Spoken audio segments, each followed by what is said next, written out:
Let's go through. Why does nobody eat Panera bread?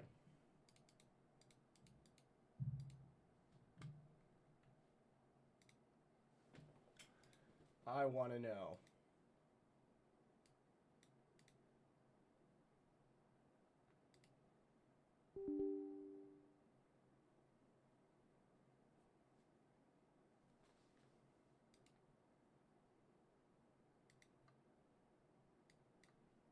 Was everyone's favorite lunch spot. Once the crown jewel of fast casual dining, it was the go-to for cozy soups and clean ingredients. But lately, something has changed. Once packed, they dip the quality. Those energy drinks don't have nearly as much caffeine anymore. Those are the main reasons. But I feel like the dipping quality is going to be a big part of it. Because I'm pretty sure we're all fresh and perfect ingredients for super overpriced prices. And then they became cheap ingredients for overpriced prices. cafes now sit half empty. From rising prices and stale bread to soft drinks that should come with a health warning. Loyal fans have had enough and they're walking away. So what happened? On today's episode of the Infographic Show, we're revealing why no one eats at Panera Bread anymore. If it seems like Panera Bread is everywhere, you're not wrong. Oh, wait. The first I'm so sorry. One second.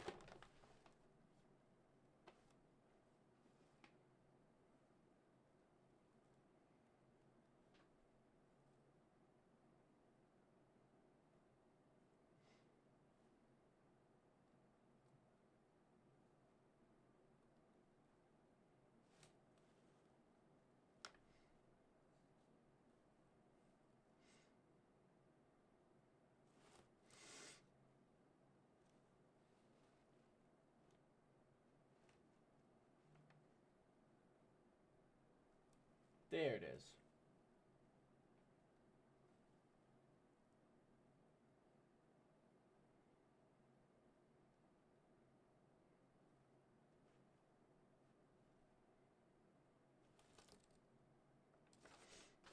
Bam.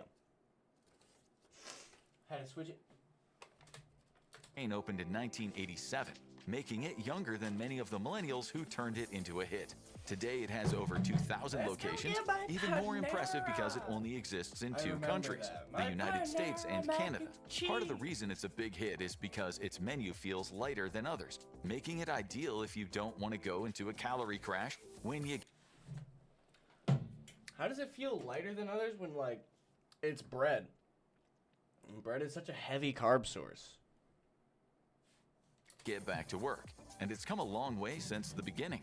Founded in 1987 by Ken and Linda Rosenthal, Panera began its life as the St. Louis Bread Company in Missouri. The spark for this unique place began when Ken visited a legendary sourdough bread-based bakery and cafe in San Francisco with his brother and fell in love with the process of making sourdough bread. Ken had a dream, and after a year of interning under a sourdough master, he and Linda invested $150,000 of their own money and doubled it with a small business administration loan. And they would succeed beyond their wildest dreams. During the early years, Panera was heavily focused on bread and became known for its selection of bakery offerings. It didn't look much like the Panera we know today, but it quickly gained a cult reputation in the area. The idea of a chain focusing on fresh bread had its appeal. Many people only got their bread at the grocery store, and the company that would be Panera had longer hours than many artisanal bakeries as a growing chain. But if you're wondering why you have never heard the names Ken and Linda Rosenthal, the founders of this massive chain, don't even have Wikipedia pages, there is a reason. Because the first big twist in Panera's tale was coming. The St. Louis Bread Company was only an independent business for 6 years before its reputation quickly gained it some attention. And in 1993, it was snapped up by Au Bon Pain Co. for $23 million. The Rosenthals cashed out and retired rich, leaving the company's future in the hands of one of the biggest names in airport dining, a well-known bakery and breakfast chain. At one point, this company was the way... Would you guys do that, chat? If you had a big company that was growing popularity really quick, would y'all put in the work to keep it going and eventually make more money? Or would you sell it off for a large sum of money and just try to retire right then and there? Let me know in the chat. Because I think, honestly, personally, depending on how old I was Like, if I was in my young 20s while I founded it, I'd probably try to keep it going under my name longer. But if I was, like, even as much as, like, in my 40s, 50s, fuck. I'd rather just enjoy the rest of my life right there, man. I'm not gonna lie. Most people were introduced to French pastries, and they saw an opportunity to make inroads into the American breakfast market. Only 4 years later, they would change the company's name to Panera, rooted in the Latin word for breadbasket.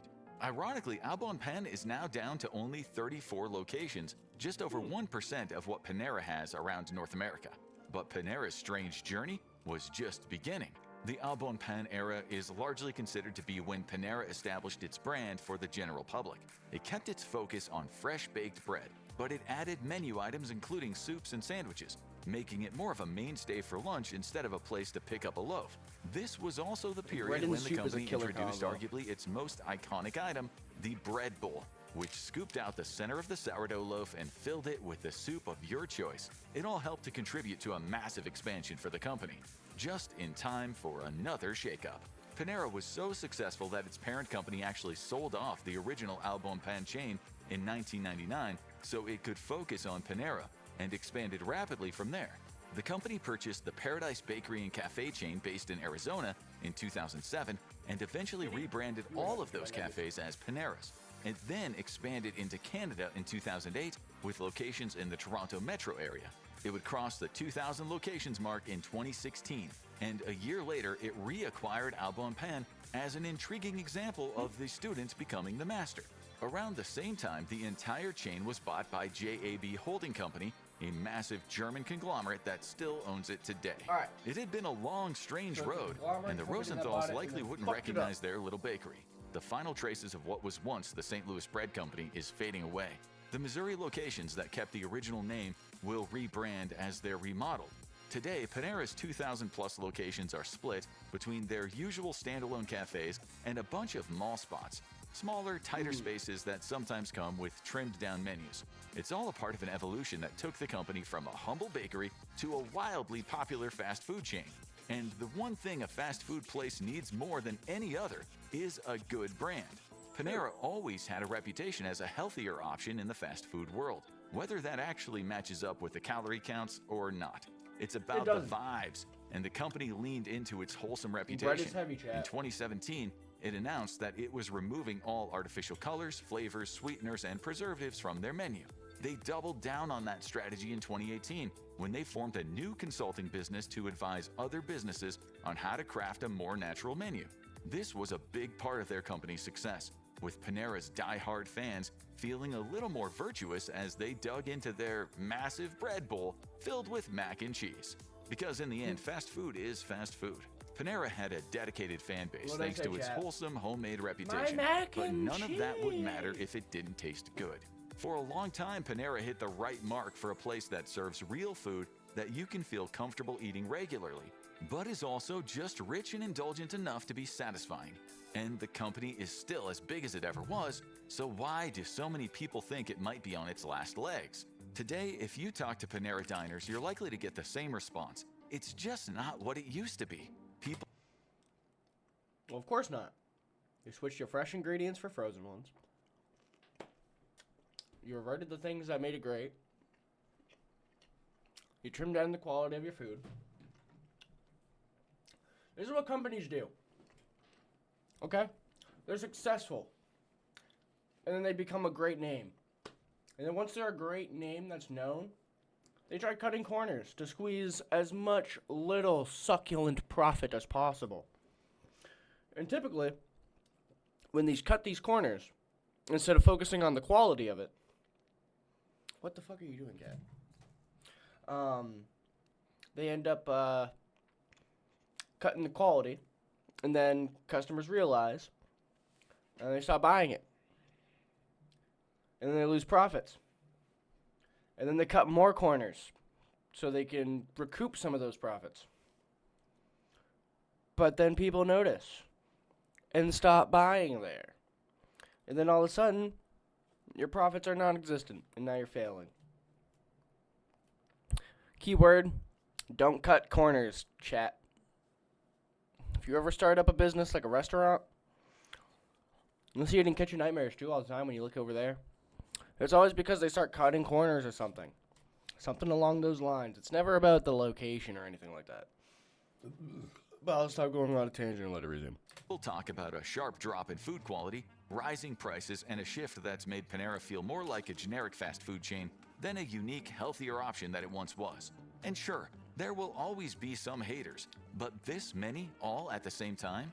If there is a business decline, it's not showing in the stock market. The company is trading at around $3.15 a share and has been incredibly consistent since April 2025. But that doesn't mean its continued success is guaranteed, because to be successful, a company needs happy customers. Panera might be trying to be a healthier, more wholesome fast food chain, but they are just like the others in one way. A lot of people say it's not a great place to work.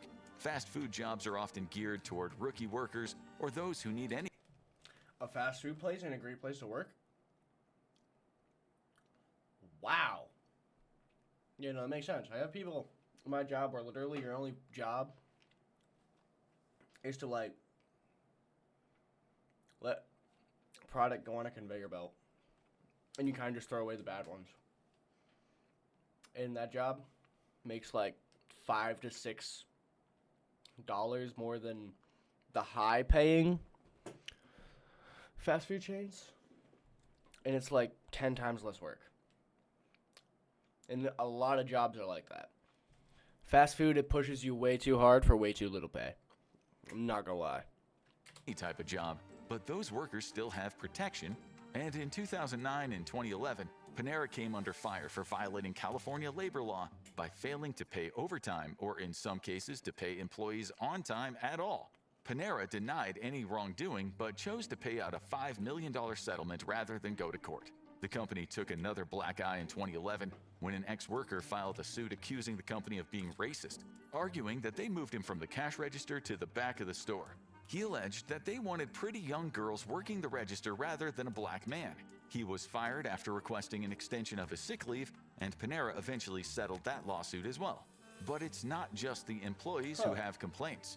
Panera used to have a reputation for excellent service, but that might not be the case anymore. The company has had several major issues lately with unhappy customers. In 2016, a lawsuit claimed that a Massachusetts store had deliberately tainted a man's sandwich with peanut butter after he warned them he was allergic. The man was hospitalized briefly and argued that he suffered emotional distress, assault, and battery. The lawsuit was settled for an undisclosed sum, continuing Panera's pattern of avoiding going to court. But sometimes enemies don't want money, they want to make a point. The lawsuits have kept coming. They put the black in the back. Lawsuit. Good on that man. He deserves every single penny he got. But yeah, most companies will be like that, where they want their customer service representatives to be, you know, them little white snow bunnies. Them little white beautiful bear. It's not even being racist on my part. I mean, it is on their part. No lie. But that's pretty crazy. And then poison someone with peanut butter? What Panera bread product even has peanut butter? How'd y'all get peanut butter? Is there one like I'm not aware about or something? Like do they sell PB&J? They sell PB&J at Panera? It'd be fucking baller, but I don't think they do. But I will say that'd be fucking baller. For Panera, and more troubling, some of their opponents have been preparing for a long time and have all the receipts. In 2017, Panera got slapped with a class action over unpaid overtime, and by 2024, they were settling another, this one accusing them of lowballing delivery fees on their own website. Like so many other lawsuits, the company didn't mind paying out settlements if they didn't have to admit fault. But none of these suits came for the heart of Panera's business plan. Brianna Tabler was a California Panera fan, or at least she was. In 2019, she filed the most distressing claim against Panera yet, arguing that they weren't truly free of artificial ingredients.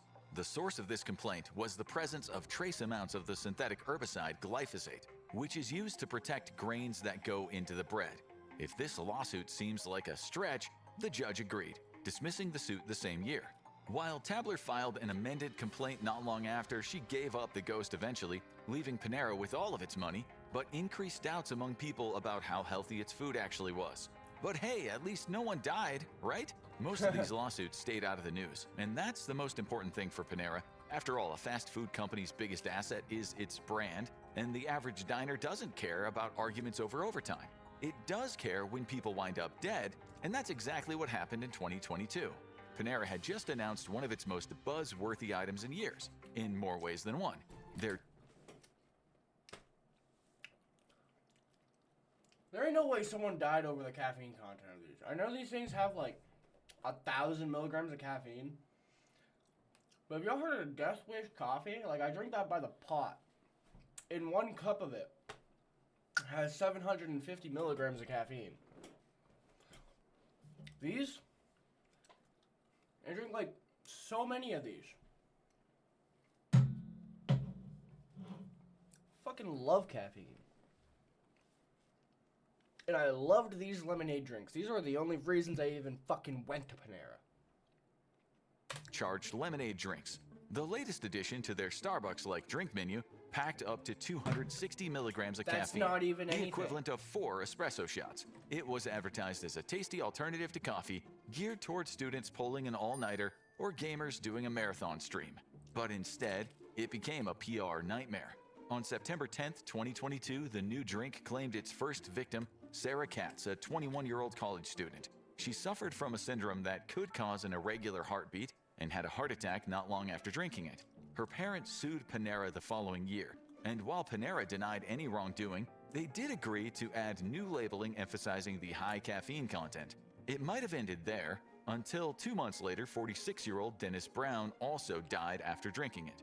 Brown also had a host of medical conditions, and in neither case was the death attributed to the drink, but the damage was done. Countless people posted on social media about having strange symptoms after drinking it, giving birth to the nickname the lemonade that kills you. Panera reduced the caffeine content after Brown's death, and by 2024 eliminated it entirely. It was a PR nightmare, but not the source of Panera's struggles. Increasingly, Bullshit, people are by the saying way. Panera just isn't good anymore. Now, Screw the granted, media this for that. isn't a death I blow for loved fast those food energy chain. drinks. McDonald's and White Castle have been the butt of jokes for years about The people their that quality. died is Taco because Bell they're has a like, whole oh, I meme have a about the regular heartbeat. gastrointestinal Let me go distress it causes. fucking They're pump not 300 supposed to be mils of fine caffeine dining, into my system. but they're supposed to be satisfying when you need something fast and cheap. As long as a fast food place is offering something comforting at a reasonable price, people will be forgiving. But is that price reasonable? Is it really? One of the most persistent complaints about Panera in recent years is that the price has skyrocketed, to which defenders would likely say everything has. And that is true. Fast food prices are one of the most obvious indicators of inflation. And it's all over the place. Even the regularly cheap White Castle has seen many of its combo meals crop up to the over $10 line. But it's more obvious at Panera than anywhere else. Panera was always on the high end of fast food prices due to its emphasis on fresh ingredients and seasonal dishes. But now, Panera's breakfast sandwiches hover Why are you around laying the on my $7 food? mark in New Jersey. Bagels are over $2 plain, and specialty drinks can be over $5. It gets even more glaring at lunch, with the salad, sandwiches, and bread bowl soups all approaching the $10 mark. It's not a cheap meal anymore, but it might be worth it It was never a cheap meal, chap. Panera was never a cheap meal. if it was as good as it used to be. But in many cases, people are walking away without bread in more ways than one. At the start, Panera's biggest selling point was the baked goods. It was a bakery more than it was a restaurant. It had a wide variety of traditional items in both individual and family sizes. The baguettes, sesame semolina bread, and of course the famous sourdough were all standbys, and were the wholesome canvas for the sandwiches and bread bowl soups.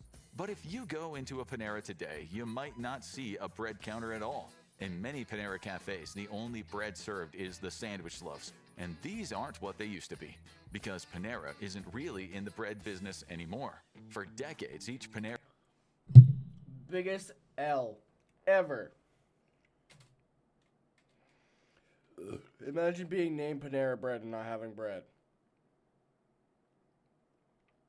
And then or barely having bread. And the bread that you have sucks. You motherfucker.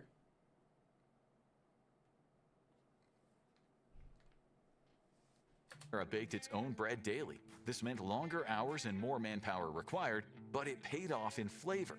But the company eventually pivoted to fresh dough facilities that could supply the bread to its individual cafes, specializing in larger production for very little decline in quality. However, even that wasn't sustainable, and now the company has shuttered its last fresh dough locations and instead relies on frozen, partially baked bread that most people say is simply mediocre. And if Panera isn't about the bread, what is it about? Panera's reputation as a place serving healthy alternatives to fast food has also been somewhat compromised in recent years. While it still boasts being free of certain artificial ingredients, that list has been getting smaller in recent years. Eagle-eyed Panera fans have noticed that the company has removed promises to be hormone-free and antibiotic-free from its meats. It's promoting its promises less, and its menu has started trending away from being healthy and more toward being indulgent, offering rich options like mac and cheese or a French dip melt. It might taste good, but there's a lot of competition in that lane. But don't worry, it might not fill you up. Panera has gained a reputation in recent years for being one of the worst buys in fast food, because while the prices have gone up, the portion sizes have actually gone down. The restaurant has become known for light dining, maybe too light. Sandwich meat is paper thin, soup cups seem to be shallower than ever, and if you ordered a bread bowl, you might be lucky to get a thin cup of soup being sopped up by the bread. Few of the options are filling at Panera anymore, according to frequent visitors, and that's a problem when it's one of the most expensive options out there, and it might be trying to do a little too much. Over the years, Panera has been known for its beloved seasonal menus, offering sandwiches, salads, and soups suited to the weather. But at times, this hasn't worked out. The company's broth bowls, a heavier vegetable and carb-packed soup served in a light broth, never really caught on, and even drew criticism for offering an inauthentic taste on Japanese soba noodles. This was eventually taken off the menu as Panera streamlined their offerings, along with many other options. And that's not the only area where people feel it's losing the plot. Panera has taken a lot of heat from its fans in recent years, as it hasn't just cut their menu offerings, it's cut staff and a lot of amenities. That's meant longer waits to order and to get food, irregular delivery options, and being rerouted to annoying automatic messages when trying to get customer service over the phone. These problems have cropped up across the board for fast food, especially since COVID, but Panera fans are less forgiving, given the subtitle basically censored COVID. That's kind of funny. That the company is seen as a more prestigious option. Additionally, many locations have been doing away with or limiting seating, turning it into more of a place to order from a kiosk, grab your food, and get out. And that digital-first approach may have had unintended consequences. Panera was no stranger to lawsuits, but it rarely admitted fault of any kind. That wasn't the case in 2024, when it was hit with a massive data breach scandal. The information of its employees and app customers was leaked, including sensitive data. This was a major black eye for the company and resulted in a $2.5 million settlement. This may have ended the suit, but the damage to Panera's reputation is ongoing, and continued to make people feel like the company was on an ongoing downslide, especially since the competition is only getting stiffer. When Panera debuted on the scene, it was a breath of fresh air and a bite of fresh food. The company's emphasis on natural ingredients and simple, low-fat dishes was unique. But today, you can find many choices like that much more easily. Chains like Sweet Green and Salad Works are mainstays at mall food courts and city streets. They offer people a simple lunch break option that can be transported back to the office with ease. And while many of these options don't have as many varieties as Panera, they tend to offer bigger portions. Additionally, restaurants like Chipotle and Cava are also honing in on Panera's market share with customizable bowl options that pack a lot of flavor. As the fast casual sector explodes, Panera's market position will only get more perilous. I haven't heard of Cava. And its new ownership might not be helping.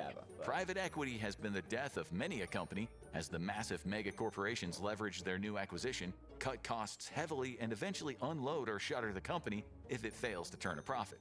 That usually happens to companies that are purchased at a low point, which Panera wasn't. But that doesn't mean the company is safe.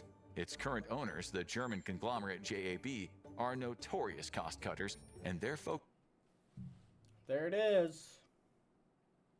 Their focus on inefficiency is going to be their downfall.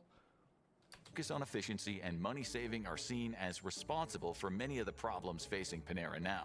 Fans aren't happy, but ownership may only be looking at the bottom line, and that is taking a toll around the country. It's true. Is They Panera think about the actually money, they dying? never think about the answer customers. Is probably not yet. There are few companies that are truly too big to fail in the food world, but Panera might be pretty close. With over 2,000 locations, going out of business entirely would shake loose countless jobs and devastate the fast casual sector. I don't know, man. But it is possible that it's already reached its BK highest is kinda, point, that was one of and those peak ones that was too Panera big is to fail. behind It's, us. it's There are almost several getting there now. examples I of mean, it. it's not The obviously shuttering of the failed. fresh dough facilities already But in the caused US, significant job it's losses. dipping. Additionally, many It's dipping pretty locations hard. where there are multiple locations in a small distance have seen some close. And as business slows in malls, those food court Panera kiosks may be among the most endangered locations. So, is there any hope Yeah. for bread bowl devotees? Panera has already done something that few chains in the United States have managed to do: become a household name. It's by far the most famous chain in the country for fast casual soups and salads, probably only behind Subway when it comes to sandwiches. Its rise was meteoric, but that means expectations were too, and it's taking a hard hit as its quality slips and its prices keep rising. The management needs to find a way to get people talking about its menu again. Bring back the charged lemonade. And win back longtime fans. I'll come But that back. might be easier said than done. Panera is running into problems at a time when people have less money to spend than they did in past years, and when all of the internet knows about your every slip-up. The company's mistakes have been broadcast everywhere, and the bad PR is likely to last even if the company starts turning things around. While many fans have suggestions for ways to bring the company back to its former glory, Bring back the charged fucking lemonade. it's easy to lose people and it's hard to win them back. But hey, at least the company isn't selling death lemonade anymore. Panera... Why are you calling it out? Why are you calling it out? That is rude. is declining fast. But are the golden arches what they used to be? Check out the real reason McDonald's is failing. McDonald's or is not watch going to this actually video instead. fail. That I already know is cap.